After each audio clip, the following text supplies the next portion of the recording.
ఈ మధ్య కాలంలో విమానాల ప్రమాదాలకు సంబంధించిన వార్తలు ఎక్కువగా చూస్తున్నాం. గత 3 రోజుల క్రితమే కెనడాలో టేకాఫ్ తీసుకున్న ఎయిర్ కెనడా విమానంలో మంటలు చెలరేగాయి.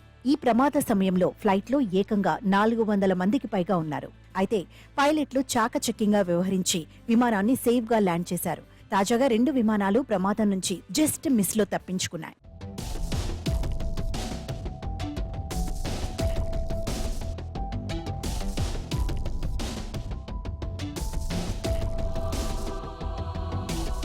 ఈసారి మన ఇండియాలోనే ఈ సంఘటన చోటు చేసుకుంది. ముంబైలోని ఎయిర్పోర్ట్లో ఈ పెను ప్రమాదం తప్పింది. సాధారణంగా రన్వేల గురించి ఎయిర్ ట్రాఫిక్ కంట్రోలర్ పైలట్లకు సమాచారం అందిస్తుంటారు. ఇక విమానం టేకాఫ్ తీసుకునేంత వరకు కూడా పైలట్లతో వారే అందుబాటులో ఉంటారు. రూట్ క్లియర్ గా ఉన్నప్పుడు మాత్రమే విమానాల ల్యాండింగ్ కు అనుమతి ఇవ్వాలి. కానీ ముంబై ఎయిర్పోర్టులో ఎయిర్ ఇండియా విమానం టేకాఫ్ తీసుకుంటోంది. అప్పుడే ఇండిగో ఎయిర్లైన్స్ కు చెందిన విమానం ల్యాండింగ్ కు వచ్చింది. ఒకే రన్వేపై 2 విమానాలు ఏకకాలంలో కదులుతూ కనిపించాయి. ఎయిర్ ఇండియా ఫ్లైట్ వెనకాలే ఇండిగో విమానం ల్యాండ్ అయింది.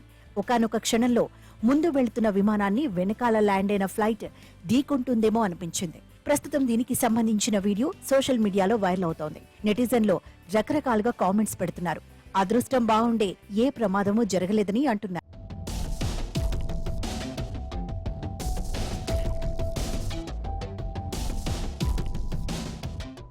ఈ తప్పిదంపై డీజీసీఏ స్పందించి విచారణకు ఆదేశాలు జారీ చేసింది. డ్యూటీలో ఉన్న ఎయిర్ ట్రాఫిక్ కంట్రోలర్ అధికారిని డీజీసీఏ తొలగించింది. ఇక 2 విమానాల్లో ప్రయాణికులు 100కు పైగా ఉన్నట్లు తెలుస్తోంది. వారికి విమానంలో ఉన్న సమయంలో ఈ విషయం తెలియదు. కానీ ల్యాండ్ అయ్యాక తప్పిన ప్రమాదం గురించి తెలుసుకుని కంగారు పడ్డారు.